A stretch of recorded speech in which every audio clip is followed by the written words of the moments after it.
Hi and welcome. I am Jennifer Fitzsimmons from Pathways Country Yoga Retreat in Eston, KwaZulu-Natal, South Africa. And I have a very special message to share with you today. 23 years ago, I embarked on a journey of yoga.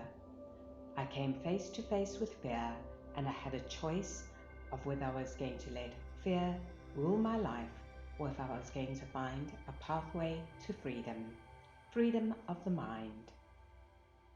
Today I understand that fear is actually a gift. It sends us in retreat, withdrawal from the world, to introspection, self-inquiry, asking who we are. I came to learn that I'm multidimensional and that I'm composed of mind, body and emotions, and that all three have to work together in harmony for complete balance in mind, body and emotions to exist. I was at a space where I felt there was something more to life than what we've been given, something to do with the mind, and I wanted to know what it was. I delved deeply into studying the mind.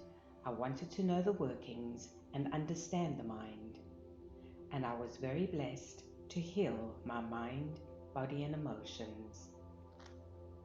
So I'm just going to give you a very easy meaning of how the mind works and what we can do to reprogram it.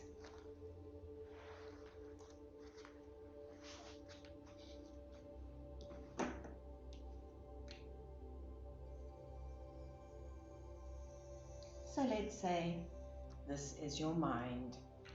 The mind has many facets, many aspects to it. We're going to have a look at two of them just to start off with.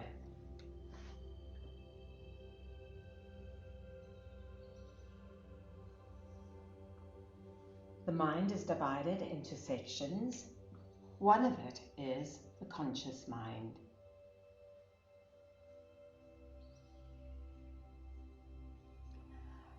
You've probably heard that we're using 5 to 10% of our mind, and that is correct. The percentage that we're using is the conscious mind. The conscious mind is the mind that works in the external world, in everything happening around us all day long. At work, with families, with friends, we're engaging with the conscious mind, taking in information and so on. All the information is fed into the conscious mind, and there the conscious mind is rational and analytical. The conscious mind can choose if it wants to take in information or if it wants to reject information. As mentioned, it is the mind that is when we are awake and operating in our external world. We also have the subconscious mind.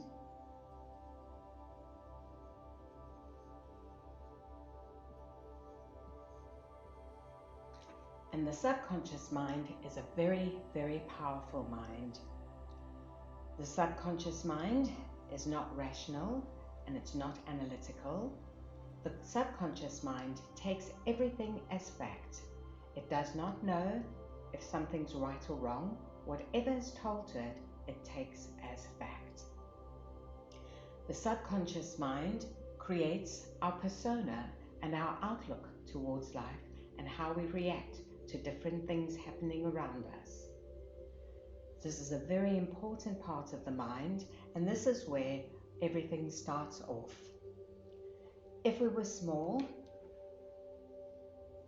and had certain things happen to us, we call them psychic scars, either if we've been abused or if we've been in dysfunctional families, or if we've had something very fearful happen to us, even as little as being lost in the park.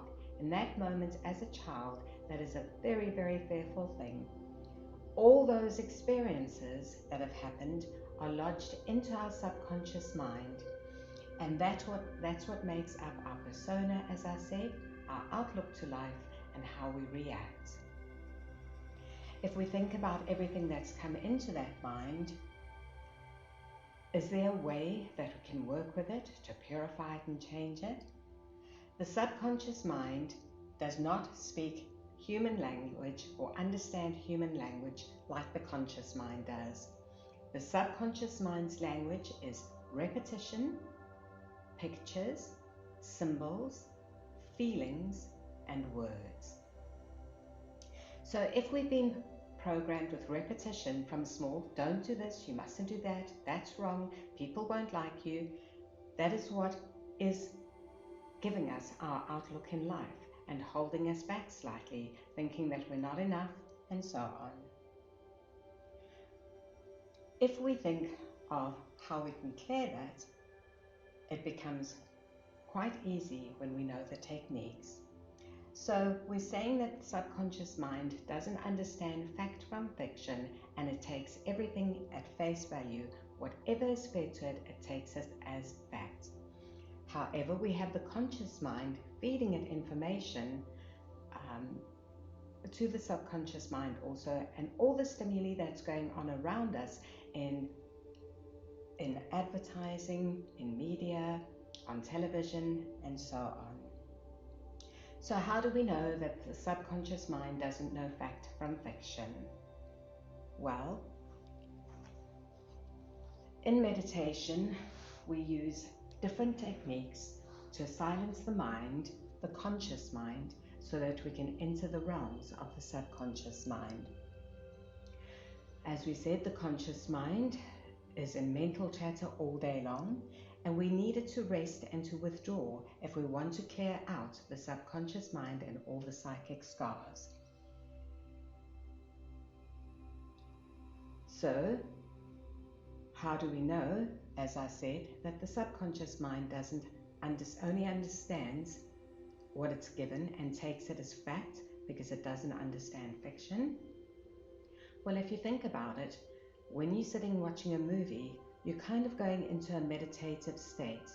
You're in one pointed awareness or mindfulness, holding your mind on one point of what is happening in what you are watching. As you enter this state, the conscious mind begins to withdraw. And as the conscious mind withdraws, the subconscious comes forward. If we're watching a love movie, all of a sudden we start feeling amorous, but we're in the room on our own. There's nobody with us, nobody's doing anything to us, but we are feeling the emotions of being amorous. What has happened is, like in meditation, we use techniques to withdraw the conscious mind out of the way with whatever it says is right or wrong, and then whatever information is filtered into the subconscious remains there, and it becomes very powerful, creating our new outlook to life, our new way of seeing life, and a new personality. If we're watching a thriller, once again, we get scared. It's not happening to us, it's not in the room, but the subconscious mind is taking it at face value. Let's do a little example.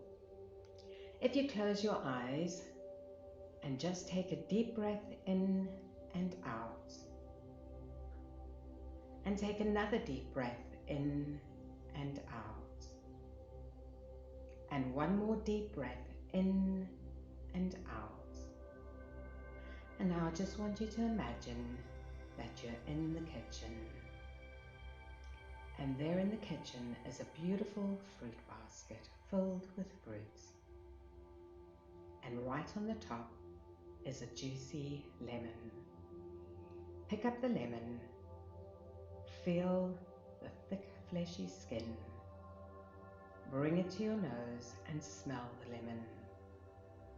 Now cut the lemon in half and into quarters, and take a quarter, bring it to your mouth and sink your teeth in.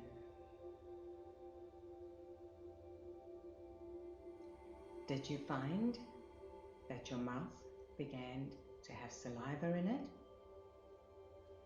I was leading you with thoughts, with words, with pictures, with symbols, and with feelings. And all of a sudden, your body started responding. I told you to take 3 deep breaths in and out because the mind and the emotions follow the breath, and the longer and deeper the breath, the more calm the mind and emotions become, and that is when the conscious mind starts withdrawing. There are so many techniques that you can use to take the conscious mind out of the picture.